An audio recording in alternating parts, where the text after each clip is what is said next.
Fisheries വകുപ്പിന് വേണ്ടിയാണ് ഈ ഒരു വണ്ടികൾ നമ്മൾ ചെയ്തിരിക്കുന്നത്. നമ്മുടെ കേന്ദ്ര സംസ്ഥാന സംയോജിത ആധുനിക മത്സ്യഗ്രാമം പദ്ധതിയുടെ ഭാഗമായിട്ടാണ് നമ്മൾ ഈ ഒരു പ്രോജക്റ്റ് നമ്മൾ യൂണിക്കോൺ കോച്ച് ഹൗസിൽ ഏറ്റെടുത്തിരിക്കുന്നത്. ഒരേപോലുള്ള 3 ഫുഡ് ട്രക്കുകളാണ് ഇന്ന് നമ്മൾ നമ്മുടെ കാലിക്കറ്റ് ജില്ലയിൽ ഫറൂഖിലോട് ഡെലിവറി ചെയ്യാൻ വേണ്ടി പോകും. നമ്മുടെ യൂണിക്കോൺ കോച്ച് ഹൗസിൻ്റെ ഏറ്റവും പുതിയ വർക്ക്. അപ്പോൾ നമ്മുടെ ഇതിൻ്റെ കസ്റ്റമേഴ്സ് എന്ന് പറയുമ്പോൾ നമ്മുടെ ഗവൺമെൻറ് തന്നെ ഉപഭോക്താക്കളെ കണ്ടെത്തി അവർക്ക് കൊടുക്കുകയാണ് ചെയ്യുന്നത്. അപ്പോൾ ആദ്യത്തെ അതിൻ്റെ ഘട്ടത്തിൽ 3 പേർക്ക് വേണ്ടിയിട്ടാണ് ഈ ഒരു വണ്ടി പോകുന്നത്. എനിക്കൊന്ന് ചൊവ്വാഴ്ചയാണ് ഇതിൻ്റെ ഡെലിവറിയും കാര്യങ്ങളെല്ലാം തന്നെ നടത്തുന്നത്. നമ്മുടെ മിനിസ്റ്റേഴ്സാണ് ഇതിൻ്റെ ഹാൻഡ് ഓവറെല്ലാം തന്നെ ചെയ്യാൻ വേണ്ടി പോകുന്നത്. അപ്പോൾ നമ്മൾ ഡെലിവറിക്ക് വേണ്ടി തയ്യാറാക്കി നിൽക്കുകയാണ്. നമ്മുടെ അശോക് ലേലാൻഡ് എന്ന് പറഞ്ഞ ആ ഒരു വണ്ടിയിലാണ് നമ്മൾ ഈ ഒരു 3 ഫുഡ് ട്രക്ക് ചെയ്തിരിക്കുന്നത്. സെയിം പാറ്റേണിലാണ് ഈ 3 വണ്ടിയും ചെയ്തിരിക്കുന്നത്. നമ്മൾ തന്നെ ചേസായിട്ട് കിട്ടിയ ഈ ഒരു വണ്ടി നമ്മൾ ഫുള്ള് നമ്മുടെ അവരുടെ ഗവൺമെൻറ് എന്താണ് റിക്വയർമെൻറ്റ് ചെയ്തത്, അവരുടെ ലോഗോയോ അവരുടെ സ്റ്റിക്കറിങ്, അവർ പറഞ്ഞ സ്റ്റിക്കറിങ്, അവരുടെ ലോഗോയോ, പിന്നെ അവരുടെ ആ ഒരു കളർ പാറ്റേൺ, പിന്നെ എന്തൊക്കെയാണ് റിക്വയർമെൻറ്റ്, സ്റ്റവ്, അതുപോലെ തന്നെ സ്റ്റോറേജ് ഏരിയ, അതുപോലെ തന്നെ നമുക്ക് ബെയിൻമേരി സെറ്റപ്പ്, പിന്നെ അങ്ങനെ കുറേ കാര്യങ്ങൾ നമ്മളിവിടെ ചെയ്തിട്ടുണ്ട്. ഇത് നമ്മുടെ വണ്ടിയുടെ ഔട്ട് സൈഡാണ്. ഇവിടെയാണ് നമ്മുടെ വാഷ് ഏരിയയും കാര്യങ്ങളെല്ലാം വരുന്നത്. ഇതിനകത്താണ് സിലിണ്ടറും കാര്യങ്ങളെല്ലാം വരുന്നത്. ഇവിടെ നമ്മുടെ വാട്ടർ ടാങ്ക് വരുന്നുണ്ട് ഈ ഒരു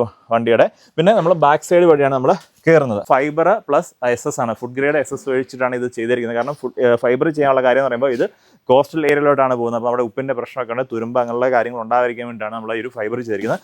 അകം ഫുള്ള് SS തന്നെയാണ്. ഫുഡ് ഗ്രേഡ് 304 SS നമ്മൾ ചെയ്തിരിക്കുന്നത് കേട്ടോ.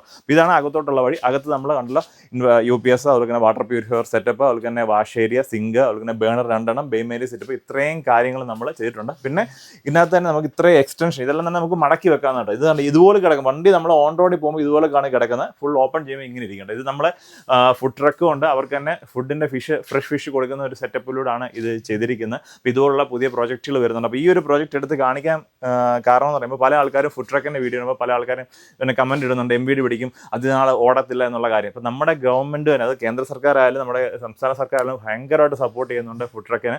നിങ്ങൾ ഇതൊരു ഫുഡ് ട്രക്ക് വാങ്ങിക്കുകയാണെങ്കിൽ കേരളത്തിൽ ഏത് പാതയുടെ സൈഡിൽ കൊണ്ടിട്ട് നിങ്ങൾക്ക് വേണമെന്നുണ്ടെങ്കിൽ കച്ചവടം ചെയ്യാമെന്നാണ്. അതിന് പ്രത്യേകിച്ച് ലൈസൻസോ കാര്യങ്ങളോ ഒന്നും തന്നെയല്ല. ഫുഡ് ട്രക്കിൻ്റെ കാര്യമാണ് പറയുന്നത് കേട്ടോ. അപ്പോൾ അതിനുവേണ്ട ലൈസൻസ് ഇപ്പോൾ ലോക്കൽ ബോഡിയുടെ ഒക്കെ വേണമെന്നുണ്ടെങ്കിൽ അതും എല്ലാം തന്നെ നമ്മൾ എടുത്തു കൊടുക്കുന്നുണ്ട്. രജിസ്ട്രേഷൻ കാര്യങ്ങൾ കിട്ടുന്നുണ്ട്. അതുപോലെ തന്നെ RC ബുക്കിനകത്ത് മൊബൈൽ ക്യാൻഡി അല്ലെ ഫുഡ് ക്യാൻഡി എന്നുള്ള രീതിയിൽ തന്നെയാണ് അതിനകത്ത് പ്രിന്റ് ചെയ്ത് വരുന്നത്. അപ്പോൾ ധൈര്യമായിട്ട് നിങ്ങൾക്ക് നമ്മുടെ യൂണിക്കോൺ കോച്ചസിനെ കോൺടാക്ട് ചെയ്യാം. അത് ഏത് വണ്ടിയിലായാലും നിങ്ങളുടെ റിക്വയർമെന്റ് അനുസരിച്ച് നമ്മൾ ഫുഡ് ട്രക്ക് ഉണ്ടായിക്കോട്ടെ. ഫുഡ് ട്രക്ക് മാത്രമല്ല, ഫുഡ് കാർട്ടുണ്ട്, ഹേഴ്സുകളുണ്ട്, LED വോൾ, വാനുകൾ, അങ്ങനെ പല ടൈപ്പ് വണ്ടികൾ നമ്മുടെ യൂണിക്കോൺ കോച്ചസ് ചെയ്യുന്നുണ്ട്. അപ്പോൾ വീഡിയോയ്ക്ക് നമ്പറുണ്ട്, ഒന്ന് കോൺടാക്ട് ചെയ്തു.